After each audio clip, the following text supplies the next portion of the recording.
বাংলাদেশে সংখ্যালঘুদের ওপর অত্যাচার কিন্তু এখনো বন্ধ হয়নি। সংখ্যালঘুরা রাস্তায় নেমে বারবার প্রতিবাদ জানাচ্ছেন। তারা সম্প্রতি একটি কর্মসূচি নিয়েছেন ঢাকা অবরোধের। তাতেও কিন্তু সে দেশের যারা ধর্মান্ধ মৌলবাদী শক্তি, যে কট্টরপন্থীরা রয়েছে, তাদের কিন্তু অপকম্য বন্ধ হয়নি।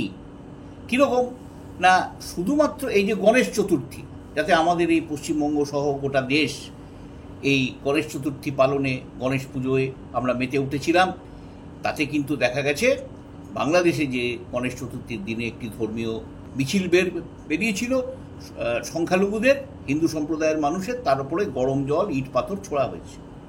অনেক জায়গায় গণেশের মূর্তি ভেঙে দেওয়া হয়েছে। এখন অনেকে আবার প্রশ্ন তুলছেন যে এখানেও তো মুসলমানদের ওপরে নানা রকমের অত্যাচার হচ্ছে, মুসলমানদের এই ভেঙে দেওয়া হচ্ছে, সেই ভেঙে দেওয়া হচ্ছে, তাতে তো কিছু আপনারা কিছু বলছেন না। আমরা বলছি দুটোই আমাদের কাছে খুব খারাপ কাজ। এখানে মুসলমানদের ওপরে যা অত্যাচার হলে সেটা আমরা যেমন তীব্র নিন্দা করি, আবার ওদেশে অর্থাৎ বাংলাদেশে সংখ্যালঘুদের ওপরে যদি কোনো রকমের অত্যাচার হয় সেটাও আমরা গলা খুলে সোচ্চারভাবে নিন্দে করব এবং করে আসছি। এখন দেখা যাচ্ছে কি না, সংখ্যালঘুদের পাশাপাশি কিন্তু সুফি সম্প্রদায়ের মানুষরাও কিন্তু এই অত্যাচার থেকে রেহাই পাচ্ছেন না। গত এক মাস ধরে বিভিন্ন মাজার, বাংলাদেশের অবস্থিত বিভিন্ন শহরের বিভিন্ন নামকরা মাজার, সেগুলো সব ভেঙে দেওয়া হয়েছে। কারা ভেঙেছে? অন্তর্বর্তী সরকারের কাছে, সেনার কাছে, পুলিশের কাছে, কিন্তু এর প্রশ্নের কোনো জবাব নেই। এই যে মাত্র দুদিন আগে সিলেটের জনপ্রিয় সুফি সাধক শাহ পরাণের মাজারে গান বাজনা, যেটা হয়ে আসতো, সুফিদের মাজারে গান বাজনা হয়, এটা আমরা জানি, এটা আমাদের এখানেও আমরা দেখেছি। কেননা সুফি সম্প্রদায় কিন্তু, সুফি সাধকরা কিন্তু শুধুমাত্র মুসলমানদের সাধক নন, তারা হিন্দুদেরও সাধক। হিন্দুরাও সেখানে সিন্নি চড়ান, চাদর চড়ান, নানা রকমের কাজ করেন। তো সেইখানে কিন্তু সেই সমস্ত মাজার কিন্তু ভেঙে দেওয়া হচ্ছে। এবং শুধু তাই নয়, এই শাহ পরাণের এই মাজারে গান বাজনা বন্ধ করে দিয়ে দেওয়া হয়েছে। তার কারণ কয়েকশো লোকের চাপ, কয়েকশো লোক সেখানে মানববন্ধন করে দাবি জানিয়েছে যে না, এইসব ইসলাম বিরোধী কাজকর্ম এখানে চলবে না।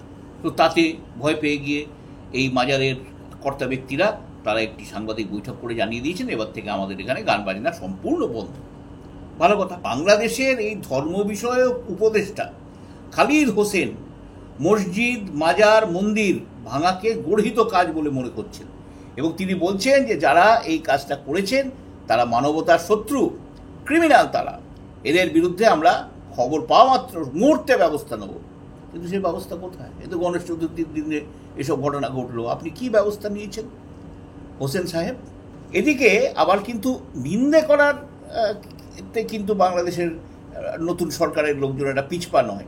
ছাত্র আন্দোলনের অন্যতম সমন্বয়ক মাহফুজ আলিম, তিনি বলেছেন যে এইসব কঠোর হাতে দমন করতে হবে, এই মাজার ভাঙাভাঙির ঘটনা কঠোর হাতে দমন করতে হবে। কিন্তু কবে সেটা তিনি কিন্তু সেটা বলেননি।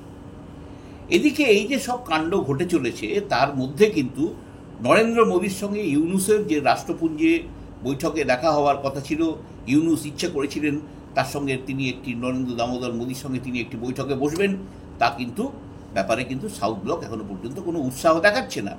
দেখা যাচ্ছে যে নরেন্দ্র মোদীর জায়গায় আমাদের বিদেশ মন্ত্রী জয়শঙ্কর, তিনি কিন্তু এই বক্তৃতাটি দেবেন। এই রাষ্ট্রপুঞ্জের যে বিতর্ক বৈঠক হবে তাতে কিন্তু বার্ষিক বিতর্ক সভায় এই বক্তৃতাটি জয়শঙ্কর করবেন, মোদী নন।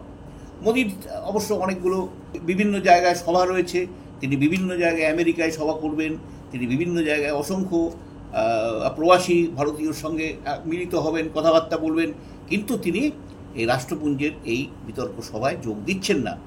মানে তিনি সরাসরি ইউনূসকে এড়িয়ে যাচ্ছেন। তার পিছনে কারণ হচ্ছে একটাই, যে ইউনূস সম্প্রতি ভারতীয় একটি সংবাদ মাধ্যমকে দীর্ঘ বক্তৃতা দিয়েছেন এবং তাতে তিনি হাসিনার রীতিমতো সমালোচনা করেছেন, তার পাশাপাশি ভারতের সমালোচনা করেছেন এবং তিনি বলেছেন যে ভারত নাকি মনে করে যে আওয়ামী লীগ ছাড়া বাংলাদেশের যত রাজনৈতিক দল আছে তারা সবাই ইসলামিক ধর্মান্ধ দল আর কি, বা ইসলামিক কট্টরপন্থী দল। এতে কিন্তু সাউথ ব্লক রীতিমতো চটেছে। সরাসরি এই সাক্ষাৎকারের কোনো প্রতিবাদ তারা না জানালেও এখনও অবধি কিন্তু যা বোঝা যাচ্ছে যে বাংলাদেশের সঙ্গে দ্বিপাক্ষিক সম্পর্ক স্থাপনের জন্য ভারত অন্তত দুপা এগিয়ে যাবে না। নমস্কার, আমাদের এই চ্যানেল যদি আপনার ভালো লেগে থাকে, আমরা পায়ে পায়ে একটু একটু করে এগিয়ে চলেছি, তাহলে আমাদের লাইক করুন, সাবস্ক্রাইব করুন এবং শেয়ার করুন। আপনার সহযোগিতায় আমরা অনেক এগিয়ে যেতে পারবো বলেই আমাদের আশা।